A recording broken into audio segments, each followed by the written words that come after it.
Bank में gold रख रहे हो तो रखना आप भी ध्यान। सोने का ब्रेसलेट गायब होने की पीड़ित ने सुनाई दास्तान। जब हमें पैसे की जरूरत होती है तो आनन फानन में हम अपने घर का गोल्ड बैंकों में गिरवी रखाते हैं और बैंकों पर विश्वास जताते हैं। मगर कुछ बैंक कब आपके साथ क्या खेल कर दें, इसका भरोसा मत करना। ऐसा ही एक उदाहरण मुजफ्फरनगर से सामने आया, जिसमें पीड़ित बता रहा है कि बैंक ने उसके लोन पर रखे हुए सामान में से सोने का ब्रेसलेट ही गायब कर दिया। उसका बताना है कि जब वह बैंक पहुंचा और अपने ब्रेसलेट वापसी की मांग की तो उसके साथ बदतमीजी की गई। आखिर में थक हार कर पीड़ित बैंक से अपना ब्रेसलेट वापस दिलाने की मांग को लेकर थाने पहुंच गया। आपको बता दें कि उक्त बैंक कोई छोटा मोटा बैंक नहीं है। पूरे देश में गोल्ड लोन देने के लिए मशहूर मणिपुरम बैंक है। यदि इतने बड़े बैंक भी ऐसा करेंगे तो लोगों का विश्वास भी उठ जाएगा।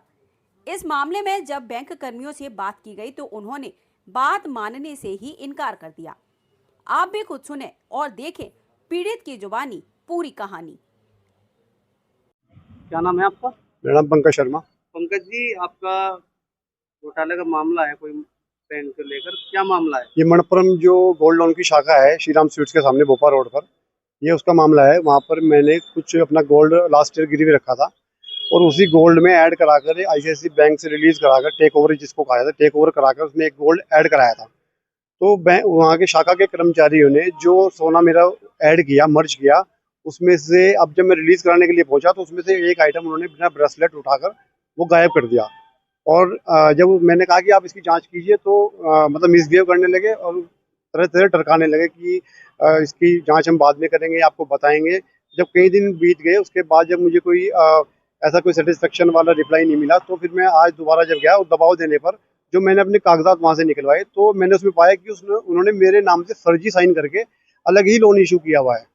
मेरे नाम से फर्जी साइन करने का मतलब क्या है, जबकि मैं रिहायशी मेरी यहाँ मुजफ्फरनगर की है और मैं डेली यहीं पर रहता हूँ। मेरे कोई बाहर की जॉब तो है नहीं, मेरा खुद का बिजनेस है। अगर वो चाहेंगे तो मैं दिन में 4 बार भी आ सकता हूँ। मेरे नाम से फर्जी साइन किस लिए गए, बस मैं ये जानना चाहता हूँ। और मेरे उस दिन की वीडियोग्राफी निकलवा कर अगर देखा जाए तो दूध का दूध और पानी का पानी हो जाएगा। आप बैंक में पहुंचे थे, क्या कहा था बैंक वाले? बैंक वाले तो अपनी प्रक्रिया में कब आधा पौना घंटा उन्होंने जब लगा दिया और जब मैंने दबाव दिया उसके बाद ही उन्होंने ये कागज मुझे ला कर दिया। मुझे ये भी नहीं पता कि उन्होंने कागज भी मुझे पूरे दिया है या नहीं दिया है। तो मैं तो ये चाहता हूँ कि उस दिन की वीडियो रिकॉर्डिंग जब लास्ट ईयर मैंने अपना गोल्ड मर्ज कराया था, जो गोल्ड लोन, सारी डिटेल्स उनके पास होती है, क्योंकि वहाँ पर और भी कस्टमर हैं। कोई भी न्यूसेंस क्रिएट कर सकता है और ये भी न्यूसेंस करते हैं। तो कम से कम ये जांच वीडियोग्राफी के आधार पर हो जाए तो और ज्यादा अच्छा रहेगा। पुलिस की तहरीर दी है, क्या कह रही है पुलिस? पुलिस तो जो मैं नई मंडी कोतवाली में आया था, इन्होंने कहा है कि हम लोग जांच करेंगे, आप इसकी एक कॉपी जो है एसएसपी जी के ऑफिस पर भी दे दीजिए। अब मैं एसएसपी साहब के यहाँ जाकर अपनी ये दरख्वास्त दूंगा, देखते हैं आगे क्या होता है।